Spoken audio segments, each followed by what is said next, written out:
이게 애한테서 이런 표정이 나오기 힘들어요. 제가 보기엔 사진이 초등학교 때 사진인 것 같은데 이미 이때 걸리면 다 죽는다 이 새끼들 이런 표정이거든요. 이 아이가 커서 이런 표정을 합니다.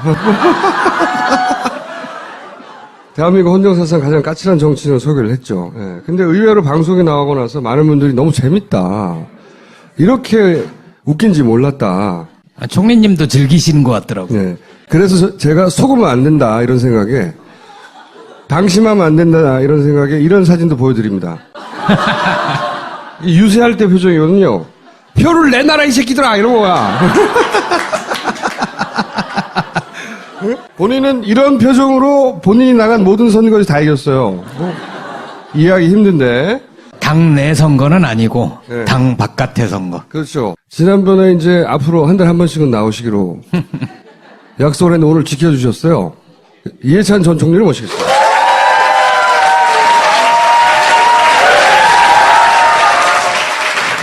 약속을 지켜주셨기 때문에 제가 인터넷에서 찾은 사진 중에 가장 잘 나온 사진. 응?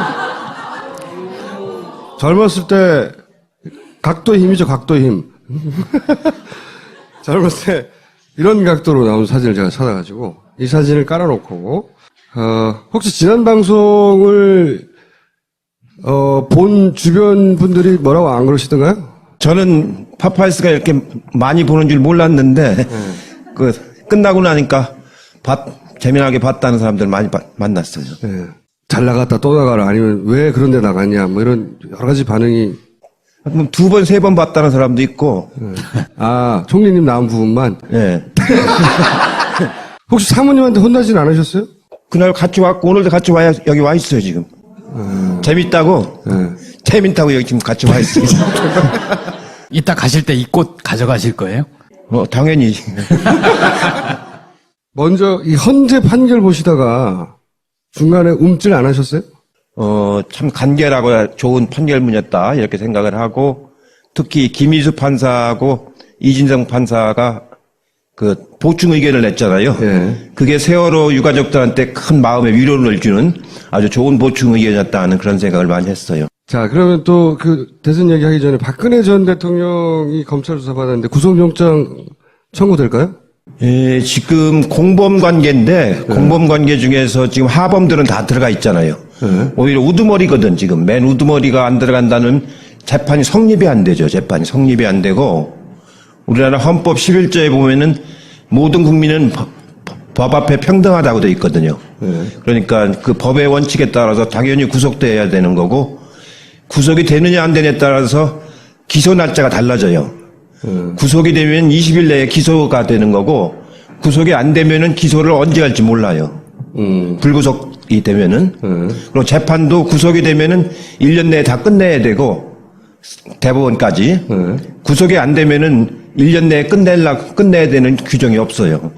그렇죠. 그러니까 구속이 되고 안 되고 큰 차이가 있는 겁니다. 구속은 될 것이라고 보세요? 당연히죠, 그건. 근데 이제 이런 얘기도 있잖아요. 박근혜 구속이 이 대선판에 야권의 역풍으로 작용해서 불리할 수도 있다. 그거는 쪼잔한 사람들이 하는 얘기고 그런 대선의 유불리를 따져서 해서는 안 되고 그 법의 정의를 바로잡는다는 차원에서 판단해야 되지 그렇게 그 이해관계로 판단하면 안 돼요. 지난번에 얘기했잖아요. 당연히 그 청와대에 압수수색을 해야 되고 특검을 연장해야 된다고. 그거는 역사를 바로 세우기 위해서 그런 거지 무슨 정파적인 이해관계가 그런 게 아니라고. 실제 그 대선판에 불리하게 그러니까 그 판단 알겠는데 불리하게 작용도 할까요? 그 우리나라 국민들은 뭘로 알고 그런 소리를 해요? 네? 우리나라 국민들의 지금 우리나라 국민들 중에 지금 거진 70%가 구속 수사해야 된다고 그러잖아요. 네, 탄핵 이후에 한겨레 여론조사에서도 그렇게 나왔었죠. 그리고 나머지 30%가 그럼 구속을 다 반대하느냐? 그건 아니고 구속을 아주 반대하는 사람은 10% 정도밖에 없잖아요. 그렇기 때문에 무슨 판세에 영향을 주거나 그런 일은 발생하지 않을 겁니다. 제가 제일 아쉽게 생각하는 거는 어제 새벽에 7시간을 조서를 검토했다고 그러잖아요. 세월호 7시간을 그렇게 하지. 네? 네?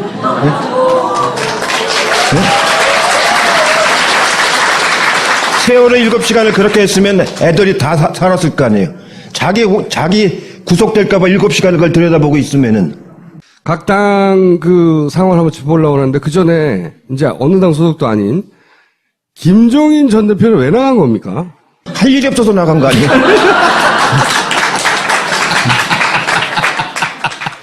할 일이 없으니까. 예. 본인이 나가시면서 더불어민주당에서 할 일이 없다고 그랬잖아요. 근데 자기의 정치적인 영향력 이런 걸 생각을 하면 민주당에 남아서 뭔가 사부작 하는 게 훨씬 더 낫지 않았을까요? 이 정당은 자기 이해관계를 찾아다니는 사람 치고 잘 되는 사람 못 봤어요.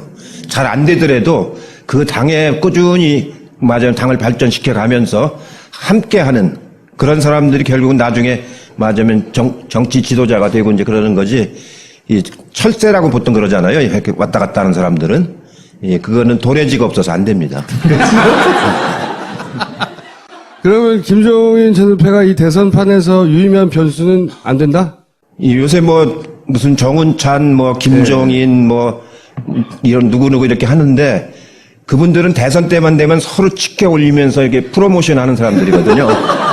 예, 그렇게 갖고는 안 되고 이 무슨 텐트를 치는 이 많이 그러는데 도토리 키재기가 텐트가 어떻게 쳐지겠어요. 예, 그거는 비닐하우스도 못 만듭니다. 지금 뭐 문재인, 안희정, 그다음에 이재명 뭐 사회 공방이 치열해지고 이게 보시기에 나중에 큰 후유증으로 남을 정도로 심한 지금 상태인가요? 어떻게 보세요? 지금 당내 이제 경선이 며칠 안 남았기 때문에 서로 막 감정이 솟구치고 지지자들끼리 막 충돌도 하고 이제 그러는데 예전 경선에 비하면 그래도 그렇게 심각한 편은 아닙니다. 이건 경쟁이기 때문에 어느 정도 항상 감정적인 충돌은 있죠. 12년도 같으면 막 물병도 던지고 계란도 던지고 그 안희정 지사가 계란 던지고 줍고 하는 장면도 나오고 그랬지 않습니까? 근데 그에 비하면 이번 경선은 그래도 같은 당에서 동지적 관계를 가지고 상당히 후보들이 자제해가면서 치르고 있기 때문에 아주 극심한 편은 그래요. 그 정도도 안 하면은 누가 그걸 재밌게 보겠습니까? 지지자들 마음은 타는데 이때까지 경험을 이 정도는 뭐 큰 문제는 아닙니다. 예. 큰 문제는 아니다. 경선 이후의 후유증, 상처로 남을 가능성은 없습니까? 캠프에 참여해서 이렇게 한 사람들은 아주 열성적인 지지자들인데 공통점은 정권 교체를 위해서는 필사적으로 해야 된다라는 건 딱 그 사람들 공통점들이거든요. 그래서 대개 여론조사를 해보면은 그 90%는 모아집니다. 90%는. 그러니까 지금 우리 당 후보들의 전체가 한 60% 되지 않습니까? 세 명을 다 합치면은 그러면 한 6, 9, 14, 한 55%는 하나로 모아지거든요. 나중에. 예. 그러니까 큰 누수가 생기는 건 아닙니다. 1차에서 끝나나요? 2차까지 가나요? 이게 조심스러우실 것 같긴 한데 그냥 저 개인적으로는 결선까지 가는 게 흥행에 더 도움이 된다고 생각하는데 어쨌든 그냥 객관적으로 현재 판세를 보자면 이게 2차까지 결선까지 갈 수 있을 정도라고 보세요? 일단 현장 투표가 22일 날, 이 녹화하는 날 이제 이루어졌고, 그 결과는 27일 날 호남에서 유세할 때 이제 발표를 하거든요. 그때 이제 전국적인 거 발표하는데, 지금 그 오후에 대개 투표가 끝나고 개표까지는 해놨습니다. 발표만 안 하고 있을 뿐이지. 27일 날 이제 최종 결과가 나올 텐데, 정확한 정보는 아닙니다만, 그 개표에 참관했던 사람들한테 전원으로 들리는 얘기에 의하면은 2차까지는 안 갈 것 같다라는 분위기입니다. 안희정, 이재명 후보가 역전의 발판을 마련하려면 앞으로 어떤 전략으로 가야 되나요? 그 호남 27일 날이 첫 투표인데 첫 유세고 그 다음에 이제 29일 날이 충청도고 그 다음에 이제 영남이고 그 다음 수도권인데 대개 호남 쪽이 그 상징적인 게 있습니다. 호남에 가면은 그 양무 호남 시무국가라는 말을 많이 해요. 호남이 없으면 나라가 있겠느냐 이런 자부심을 가지고 이제 그 사람들이 이제 상당히 그 자랑스럽게 얘기를 하는데 아마 특히 우리 당은 그 기반이 언제 강해서 27일 날 호남에서 나오는 결과를 보면은 마지막 결과까지 그 짐작을 할 수 있을 겁니다. 호남에 올인해야 되는 거네요. 실제로 새 후보가 지금 다 호남 쪽에 올인을 하고 있죠. 자, 하나만 한 얘기였고요. 홍준표 도지사는 어떻게 평가하십니까? 예, 지난번에도 잠깐 제가 얘기한 것 같은데, 보수 진영 전체의 먹칠하는 그, 맞으면 천박한 막말을 하잖아요. 그래갖고는 공직을 할 만한 사람이 못 되고, 이미 공직에서 한번 퇴출 당해본 사람입니다. 1999년으로 제가 기억하는데, 국회의원 선거 당선됐다가 선거법 위반으로 국회의원 자격이 상실됐던 사람 아닙니까? 그래서 미국 가서 이명박을 만났죠. 네, 공직에서 한번 퇴출된 사람은 다시 공직에 못 들어오게 해야지. 또 들어와가지고 지금 대법 재판을 받고 있잖아요. 그렇게 공직을 해서는 어떻게 되나요? 제가 7번 국회의원을 하고 30년 가까이 정치했는데 저는 단 한 번도 선거법 위반으로 입건조차 돼본 적이 없어요. 표를 내놓으라고 협박을 하니까. 협박이 아니고 안 주면 안 받고 말지. 그래도 지금 홍준표 도지사죠. 홍준표 도지사가 10% 전으로. 네, 네. 전으로 넘어가면서 김진태 후보의 등장으로 조금 떨어지긴 했어요. 자유한국당에서는 제일 1위죠, 지금. 네. 근데 전체적으로 보면은, 많이 올라가 봐야 한 15% 이상은 못 올라갈 것 같은데, 그렇게 올라가면은 아주 좋은 구도가 짜여지는 거죠. 둘 중에 결국은 홍 도지사가 더 가능성이 높겠죠? 두 분 다 저는 가능성이 없다고 보고요. 근데 두 분의 공통점은 뭐냐면, 이 바람이 불면 촛불이 꺼진다. 응?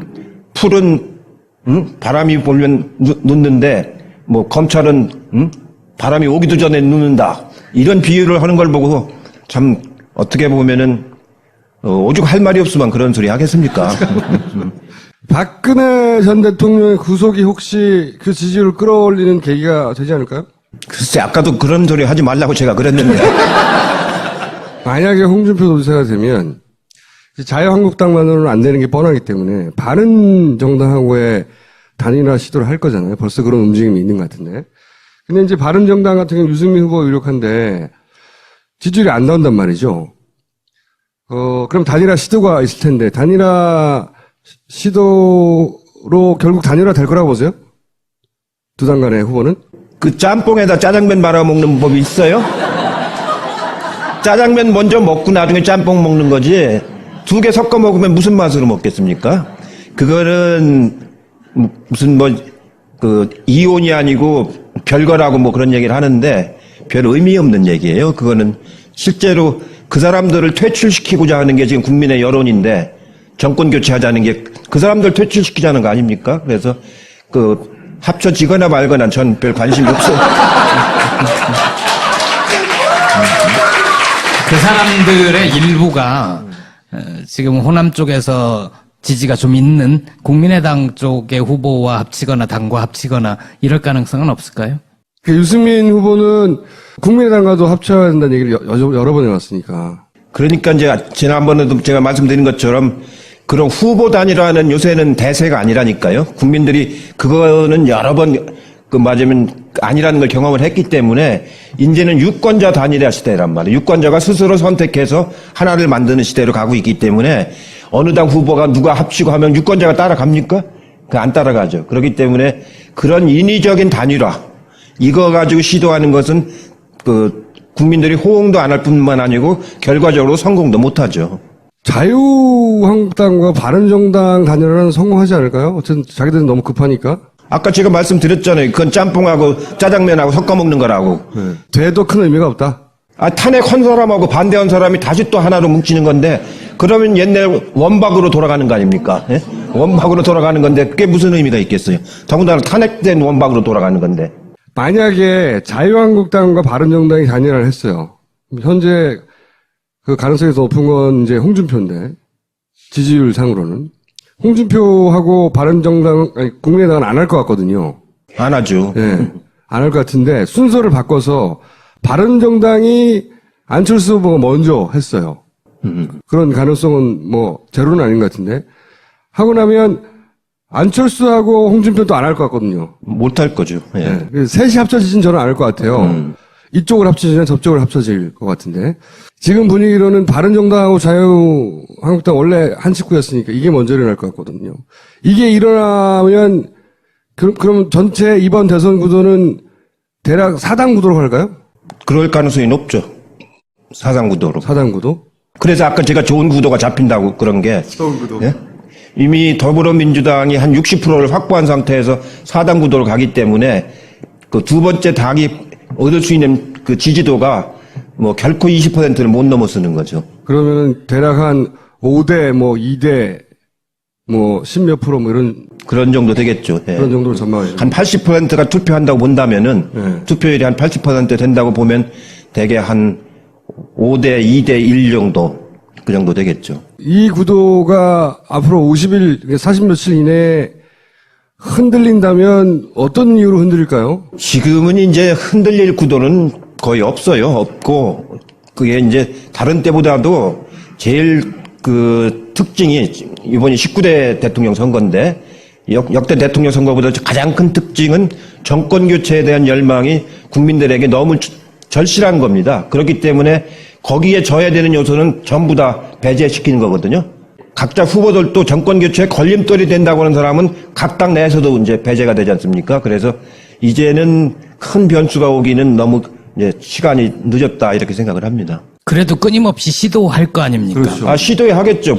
포기하지는 않겠죠. 그러나 그 포기는 다음을 위해서 시도하는 것이지 이번에 된다고 보는 사람은 없는 것 같고 자유한국당 의원들도 제가 우연히 이제 식당이나 국회에서 이렇게 만나면은 이제는 포기 상태에 들어갔습니다. 그러면서 저한테 농담을 해요. 이청유 좋겠어요. 그래서 이제 끝났어요. 뭐. 자기들끼리 그런 말을 해요. 그럼 되게 그런 분위기이기 때문에 동력이 생길 수가 없죠. 그렇게 되니까. 홍준표 도지사가 강점은 생활력이에요. 생존력 진짜 강하거든요. 최대 단점은 여의도 내에 이 세력이 없어요. 좋아하는 사람이 없어요. 홍준표 자꾸 얘기를 하는데 네. 사실은 언급할 가치가 없는 사람입니다. 작전 자체가 보면은 이제 반노 전략의 반노에 보니까 계속 노무현의 이름을 끄집어내고 그나마 가장 크게 결집시킬 수 있는 프레임이 그거라고 본 것 같아요. 끊임없이 반노 그리고 끊임없이 문재인만 공격하는 원래 프레임은 잘 짜거든요. 그 양반이. 이것도 효력이 없을 거라고 보시는 거죠. 지금 돌아가신 역대 대통령 중에서 제일 존경받는 사람이 지금 노무현 대통령 아닙니까? 예, 그렇기 때문에 그게 그냥 누가 이렇게 홍보해서 나온 게 아니잖아요. 그 저절로 마음속에서 이렇게 나온 거기 때문에 그 프레임이 그게 별 도움이 안 될 겁니다, 실제로가. 그동안에 이제 박정희 대통령도 맞으면 저기가 많이 존경을 받았었는데 이번에 박근혜 대통령이 자기 아버님 것까지 이렇게 맞으면 훼손을 하고 간다며 아닙니까? 그래서 별 도움이 안 될 겁니다, 그게. 그건 뭐 선거 안 해도 되는 거 아니에요, 그러면? 근데 이제 한 가지 조심할 건 뭐냐면은 이 역대 선거에서 보면은 마지막에는 이 새들이 결집을 하거든요. 그렇죠. 마지막 일주일 가면 이제 결집을 하기 때문에 그 결집의 강도가 어느 정도 되느냐에 따라 다른데 쓸만한 후보가 나오면은 굉장히 빠른 속도로 결집을 합니다. 옛날 같으면 이해창 후보 같은 그건 굉장히 강한 후보였거든요. 그런 분이 나오면 되는데 지금 거론되는 분은 그런 정도의 맞으면 소구력을 갖고 있는 분들이 아니라서 그렇게 결집도가 강하지는 않을 것 같습니다. 최근에 중앙일보 JTBC 회장 홍석현 그분이 사퇴를 했잖아요. 예. 의미심장한 얘기를 남기고 출마하는 건가요? 예, 그분이 변수가 될 가능성도 있습니까? 그분이 작년 여름까지는 출마할 거라는 그런 얘기가 간간히 저한테도 들렸었어요. 그래서 저도 혹시 출마할지도 모르겠다 이렇게 생각을 했는데 이미 이제 뭐 각 당의 후보가 결정 단계에 들어갔기 때문에 나오신다면 무소속으로 나오셔야 되는데 무소속으로 나와서 선거 치른다는 건 어려운 일이고요. 대선은 더더군다나. 아니 그러고 정당 정치에 떠나서 무소속 후보가 돼서 어떻게 하겠습니까? 그래서 그건 의미가 없는 일이고 그분이 그 중앙일보 회장직을 사임한 건 저는 뭐 이유는 잘 모르겠습니다만 다른 이유가 있는 게 아닌가 그렇게 짐작을 합니다. 잘린 건가요, 혹시? 자기가 주인인데 어떻게 잘려? 근데 그 왜 중앙일보 주식은 본인 게 아니라 이건희 거다라고 김영철 변호사가 김영철 변호사지 폭로한 적 있지 않습니까? 상장을 안 했기 때문에 그 주식이 누가 가지고 있는지는 우리가 잘 알 수가 없어요. 상장한 회사가 아니기 때문에. 근데 옛날에는 중앙일보가 삼성그룹에 속했었는데 그 상당히 오래전에 삼성그룹하고 분리를 했습니다. 그러니까 지금 중앙일보는 삼성그룹 그 소속 회사는 아니거든요. 다만 이제 그 비상장 주식은 이제 그 이병철 씨 가문에서 얼마를 가지고 있고 이 홍 회장 가문에서 얼마를 가지고 있는지는 그건 국세청이나 알지 나머지는 잘 알 수가 없죠. 그 비공개 자료이기 때문에. 근데 아마 그 문화재단이라든가 호암 문화재단이라든가 이런 데는 그 이병철 그 가문에서 좀 가지고 있을 겁니다. 하여튼 대선 출마용으로 퇴직한 건 아니다. 등록이 14일인가 등록을 시작하는데 대선 후보가 등록을 하려면은 준비해야 되는 서류가 엄청나게 많고 그거 준비하는데 아마 아무리 빨리 준비해도 20일 이상은 걸릴걸요? 그 서류 준비하는 데만. 자유한국당하고 바른정당은 합당하겠죠? 대선이 자기들 뜻대로 안 되고 나면? 그건 되거나 말거나 별 관계가 없다니까요. 만약에 유승민 후보가 되면 홍준표 후보보다는 소구력이 있지 않을까요? 지금은 지지율이 낮지만 언더독이 이겼다 뭐 이런 것도 더해서 아니 여러 가지 그 품성으로 보나 정책으로나 보나 유승민 후보는 저는 상당히 그 좋은 보수 진영의 후보라고 생각을 해요. 네. 다만 이제 자기 성과를 그동안 낸 게 없어서 국민들한테 각인이 잘 안 돼 있고 이제 그런데 저도 같이 상임위에서 이제 외통위에서도 같이 해보면은 아주 성실하고 또 경제학 이론도 상당히 꽤 많이 있고 그런 후보인데 아직은 이제 본인의 대중성이 없는 거 하나 하고 정권 교체의 흐름에서 그 이 공간에 여지가 없는 거죠. 그 발을 뻗을. 그래서 부상은 안 되는데 앞으로는 상당히 가능성이 있는 후보 중에 하나라고 봅니다. 이번에는 서로 홍준표 도지사를 이기고 보수의 단일 후보가 되더라도 어렵다고 보세요? 어렵죠. 이번에는 아까 그 거의 뭐 이제 그 포기한 것 같다고 그러잖아요. 그러니까 이번 대선은 문재인 대 안철수의 대결이다라는 안철수 대표의 발언은 어떻습니까? 희망사항이죠. 답이 너무 짧아. 아니 정치라는 건 말을 그 설명하는 게 아닙니다. 그 간단 명료하게 이렇게 하고서 필요하면 부연하는 것이지. 희망사항이어도 2등하면 양강 대결이었다 뭐 이렇게 주장할 수는 있는 거 아닙니까? 그렇게 하려면 이제 자유한국당이나 바른정당이 다 포기를 해야 되는데 그분들이 국민의당이 가능성도 지금 낮아 보이는데 거기다가 그 사람들이 포기를 하겠습니까? 이 왜냐면 내년 그 지방선거가 또 1년 만에 또 돌아오는데 자기들 후보를 안 낸다는 건 당이 이제 없어지는 거나 마찬가지인데 내년 지방선거 때 그 사람들이 어떻게 하려고요?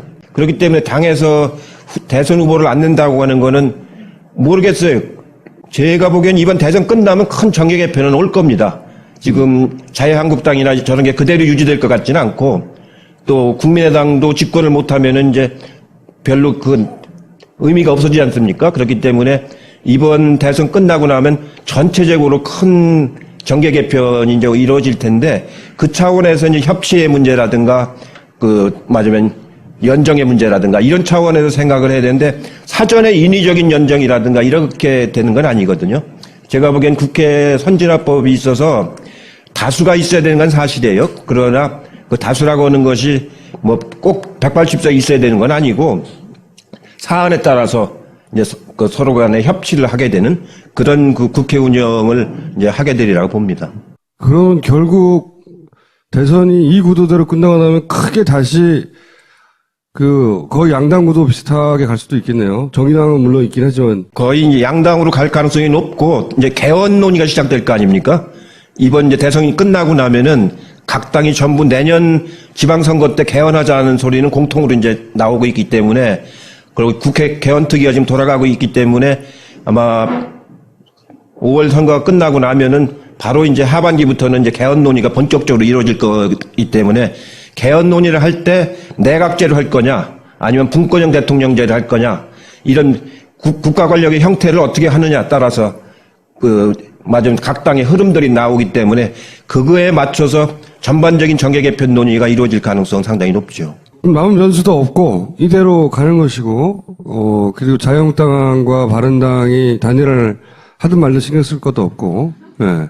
그럼 앞으로 나오실 필요가 없잖아요. 스스로 실수해서 망하는 수도 있거든요. 그렇기 때문에 그게 제일- 마지막까지 아주 예의 근데 오늘 긴장 다 풀어주셨잖아요. 아니 요즘에도 막 말 실수들 하지 않습니까? 네. 그 하나하나가 가랑비에 옷 젖어가지고 나중에 이제 뒤집어지는 수가 생겨서 예, 오늘도 제가 의원들하고 아까 점심을 하면서 제발 좀 말 좀 도드라지게 하지 말아라. 말 도드라지게 하다가 자꾸 화를 미치는 수가 있다. 그러고 이제 그 텔레비 토론 같은 거 하다가 뭐랄까 좀 이렇게 도드라진 말을 한다거나 자기가 정제되지 않은 말을 하면은 그게 이제 불씨가 돼가지고 이제 또 새로운 상황이 발생하는 수도 있고 그렇거든요. 실수를 최소화해야 되는 게 중요하군요. 지금부터는. 실수보다도 하여튼 예기치 않은 상황이 발생하지 않도록. 왜냐면 자기의 주장은 해야 되기 때문에 입장은 있어야 됩니다. 그렇다고 입장 없이 우물우물하고 그냥 그래서는 안 되고 입장은 분명히 하되 맞으면 큰 변수가 안 되도록 그렇게 관리를 해 나가는 게 중요한 거죠.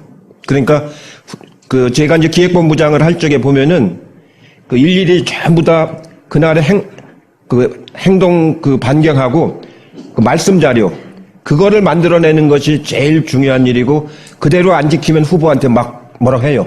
이렇게. 응? 혼자 즉흥적으로 말하지 말으라고. 왜냐면 그건 벌써 며칠 전부터 정리해갖고 만든 워딩인데 즉흥적으로 말하다 보면은 잘못 전달되는 수도 있고 그렇거든요. 그때 노무현 대통령 때 맨 마지막 날 정몽준 후보가 단일화 철회했지 않습니까? 그런 수도 생긴단 말이죠. 전혀 예상치 않았는데 밤 8시에 내일이 선거인데 오늘 밤 8시에 단일화 철회한다고 해가지고 막 난리가 났었는데 그때 우리가 한 5% 6% 이기고 있었습니다. 근데 그렇게 난리가 나는 바람에 그 다음날 아침에 출구조사를 해보니까 지고 있어요. 노무현 후보가. 지고 있는데 막 네티즌들이 막 요새로 말하면 SNS죠. 그때는 인터넷으로 막 이렇게 해가지고 오후 2시에 들어가니까 역전이 되더라고요. 그 나중에 이제 KT 사장한테 얘기를 들어보니까 KT 전화가 2천만 건이 19일 날 통화가 됐다고 하더라고요. 그게 선거 하루 전날도 발생하는 겁니다. 그게. 마지막까지 긴장을 놓치지 말아야 된다. 삼실입니다. 삼실. 늘 제가 정치하면서 주장을 하는 건데 진실한 마음을 가져야 돼요. 정치라고 하는 건 이 공적인 분야 아닙니까? 공적인 분야라서 진실한 마음을 가져야 되고 성실한 태도를 가져야 돼요. 성실한 태도로 해야 되고 절실한 심정으로 해야 돼요. 아주 절실한 심정으로. 그래야 이게 다른 사람한테 감동을 주고 동의를 얻을 수가 있거든요. 그러니까 진실한 마음, 성실한 태도, 절실한 심정. 이걸 꼭 이겨야 되겠다고 하는 절실한 심정. 그 삼실을 가지고 이제 선거 때까지 가야 된다라는 게 굉장히 중요한 얘기입니다. 지지자들도. 물론요. 지지자도 그렇고 후보도 그렇고 캠프도 그렇고. 알겠습니다. 오늘 여기까지 하겠습니다.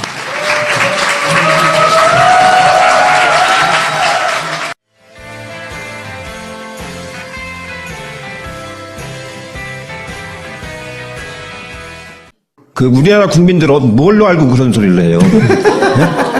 우리나라 국민들의 지금 우리나라 국민들 중에 지금 거진 70%가 구속 수사해야 된다고 그러잖아요. 네, 탄핵 이후에 한겨레 여론조사에서도 그렇게 나왔었죠. 그리고 나머지 30%가 그럼 구속을 다 반대하느냐? 그건 아니고 구속을 아주 반대하는 사람은 10% 정도밖에 없잖아요. 그렇기 때문에 무슨 판세에 영향을 주거나 그런 일은 발생하지 않을 겁니다. 제가 제일 아쉽게 생각하는 거는 어제 새벽에 7시간을 조서를 검토했다고 그러잖아요. 세월호 7시간을 그렇게 하지. 네? 네? 네? 세월호 7시간을 그렇게 했으면 애들이 다 살았을 거 아니에요. 자기 구속될까봐 7시간을 그걸 들여다보고 있으면은. 각 당 상황을 한번 짚어보려고 하는데 그 전에 이제 어느 당 소속도 아닌 김종인 전 대표는 왜 나간 겁니까? 할 일이 없어서 나간 거 아니에요?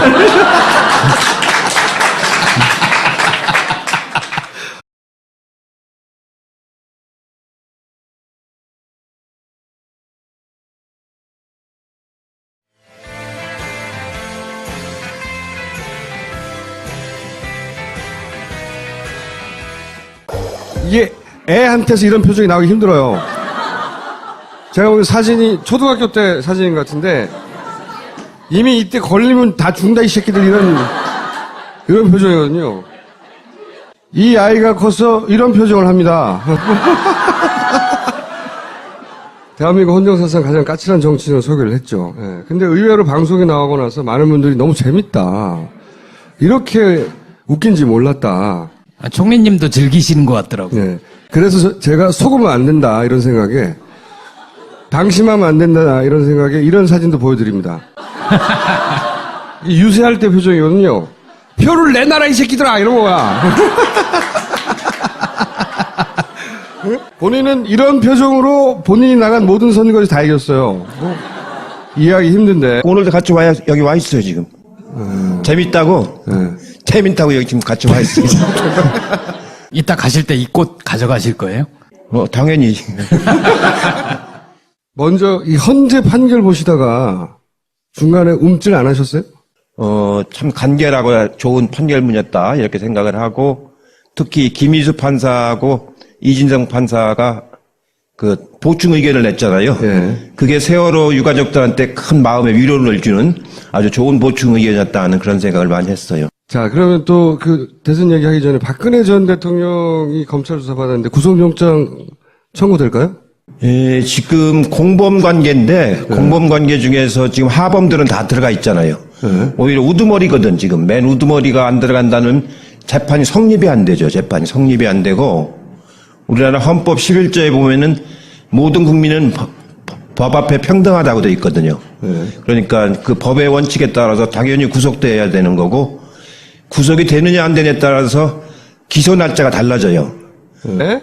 당 내 선거는 아니고 네. 당 바깥의 선거. 그렇죠. 지난번에 이제 앞으로 한 달에 한 번씩은 나오시기로 약속을 했는데 오늘 지켜주셨어요. 이해찬 전 총리를 모시겠습니다.